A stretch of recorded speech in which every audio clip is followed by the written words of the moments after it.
Today is departure day. We're leaving Airlie Beach. After a fantastic stopover, it's time to head to Vietnam. We first had to Mackay for immigration clearance, and then we head out of the reef and do a start there, Le Mans start.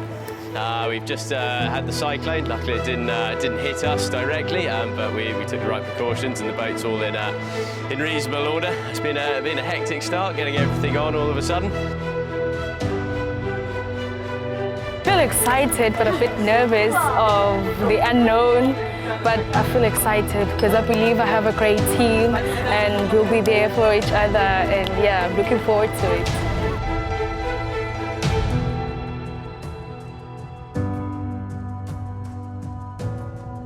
So we're about to get ready for our first Le Mans start of this round the world race. A Le Mans start we use when we're getting started further offshore, when there's no actual start line or a race committee. At the 4 minutes, everyone must be behind the forward pedestal, and then at the 1 minute, engines off, and then you sail under main sails, and then on 0, it's a mad scramble to who can get their sails up the quickest and who can get to Halong Bay the quickest. We're just here in the Le Mans starting our countdown, but we're all very excited because this is a very important race for us because we're going back to Halong Bay. 5, 4, 3, 2, 1, go! Start tailing, Jade, start tailing! Yeah! Come on!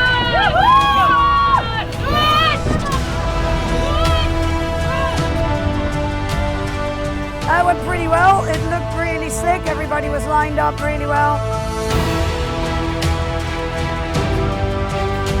That was incredible.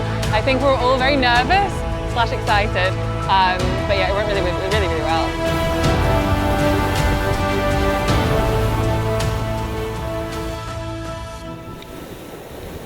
We're just trying to play between speed and angle, and it's not one's favourable. So yeah, it's just hunker down now. 4,500 miles. Can everyone hydrate, maintain sun cream, maintain energies, and we'll go from there.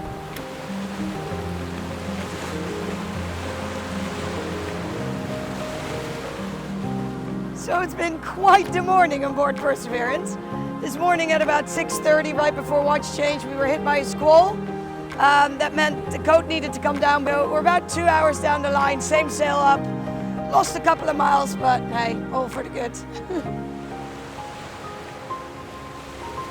We are unfortunately currently in last position. We had a bit of a hiccup last night with dropping a kite, but good news is kite's back up now.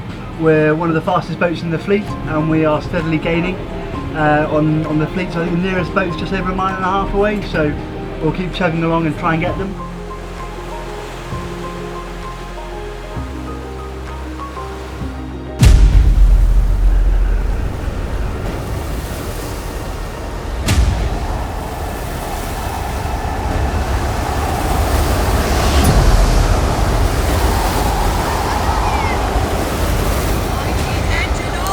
At the end of the day, we had quite an adventure. We were hit by a watersprout. No, not quite hit by a watersprout. The watersprout tried, and we decided that it wasn't our thing. Turned on the engine and got out of there. It looked pretty damn impressive. That looked like a lot of destruction on its way. That did mean we had to go back to the point where we started the engine and start racing from there. So we lost a couple of miles doing that. On top of the steering issues we had earlier yesterday. Wanted to get to 8 degrees south as fast as we could, because that basically means we're now in the part where we can motor towards the end of the doldrums corridor. So whoever got there first was the first one that can leave on the other end.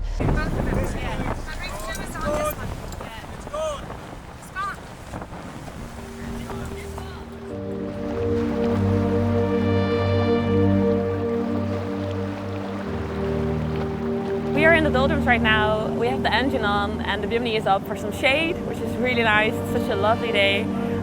We're doing a lot of maintenance, and we even had like a foredeck shower today, which was like amazing. We all went to the foredeck, and on our way there we even saw whales and we saw some sharks.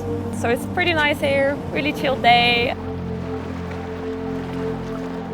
So another sunrise, and last night we came out of the doldrums corridor at about 1:45 in the morning, according to plan. We motored for 36 hours and made it to the exit just in time to sail out and start racing again.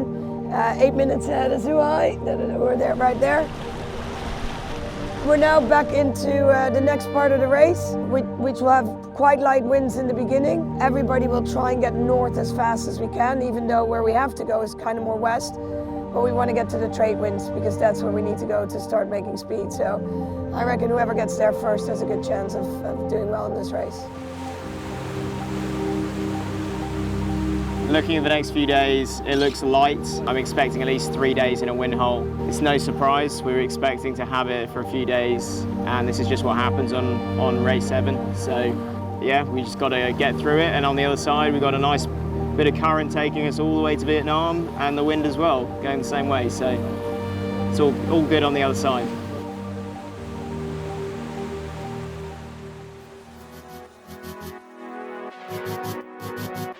It currently feels like the surface of the sun. The last evening we've just been in a wind hole, we've been drifting with the current, going slowly westwards. The wind is just starting to fill in and just starting to be similar to the forecast. So we're just moving now at about 5 knots, 8 miles north to get to the equator. So I'm sure Neptune will make an appearance.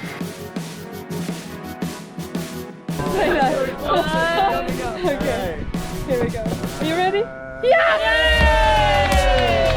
So we crossed the equator not long ago, and I didn't expect it, but I actually got quite emotional. I got goosebumps all over my body because I was helming, and it was just afterwards I realized, oh my god, I just helmed over the equator, and that's one for the books, isn't it? So yeah, what a day. Celebrate a sailor's first crossing of the equator. We've just had a large collection of polywogs, those that have never crossed the equator by sea before, who are now converted to shellbacks.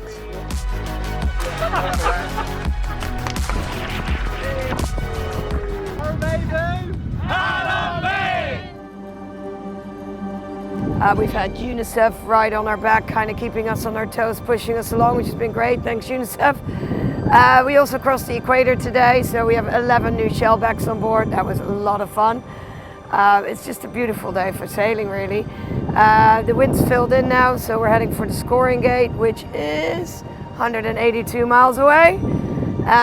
We are the furthest boat west, but not the furthest boat north. So it's going to be interesting to see if this will be enough for us to make it in first place to the Scorching gate sometime tomorrow.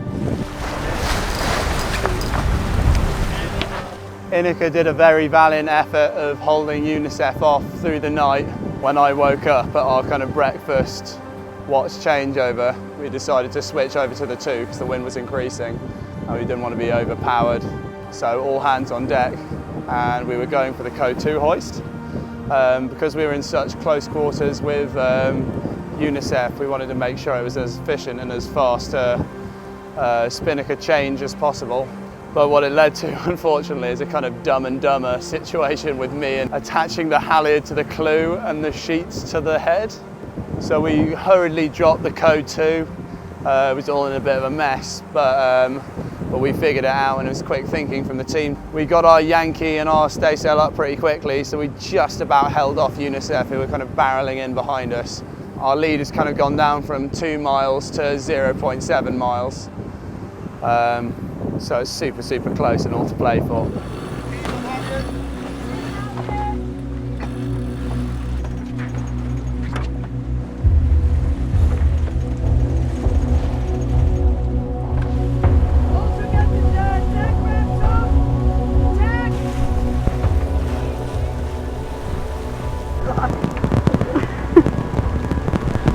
What a day! What a day!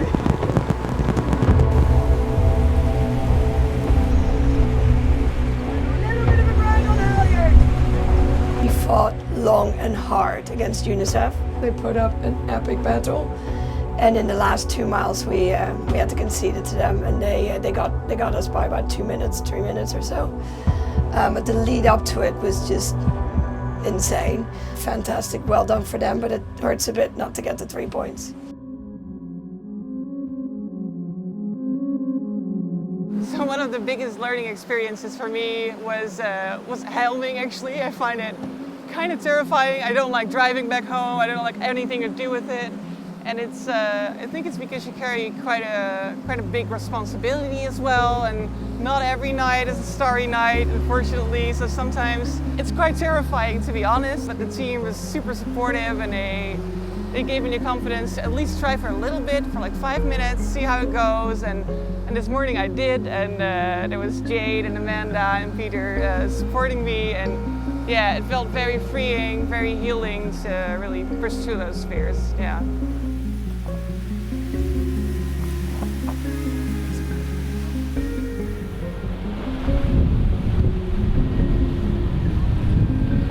Currently we've got 1,500 miles to the finish line, so we're looking at about 7 to 8 days before we get to Halong Bay. We've also got a front coming, so there's some strong winds coming in about 5-6 hours, so we're going to get our boat safe and ready.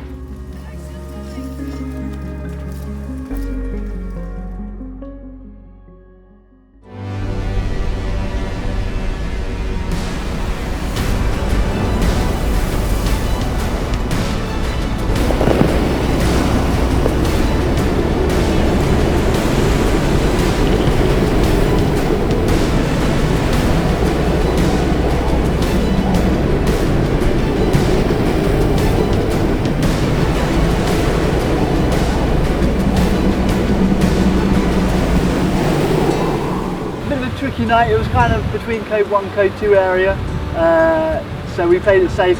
We've still got 400 miles to go, but let's keep our heads in the game. We've got boats catching up, we've got boats getting away, so we just need to keep focused, keep pushing, keep trying different sail combinations and try and helm a straight line.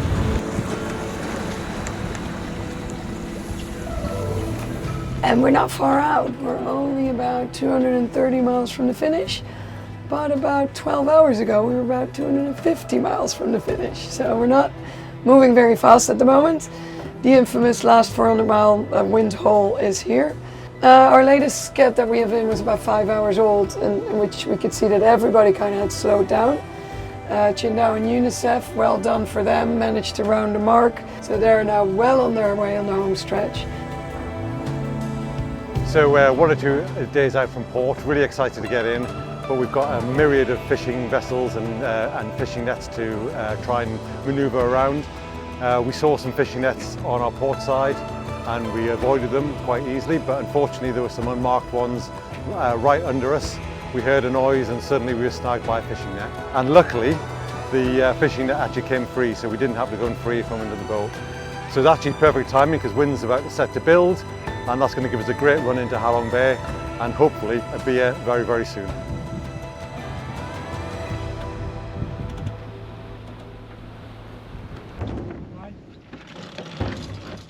We're approaching the finish line at the moment. We're about 4 miles off.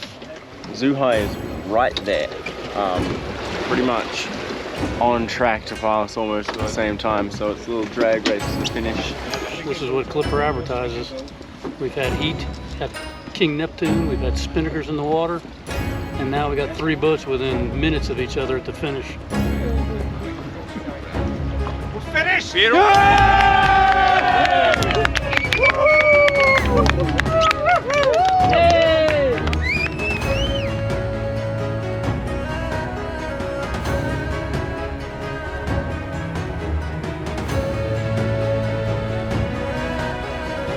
We've just got to the end of the shipping channel, and we think this is our media boat, just coming to say hello. Good out!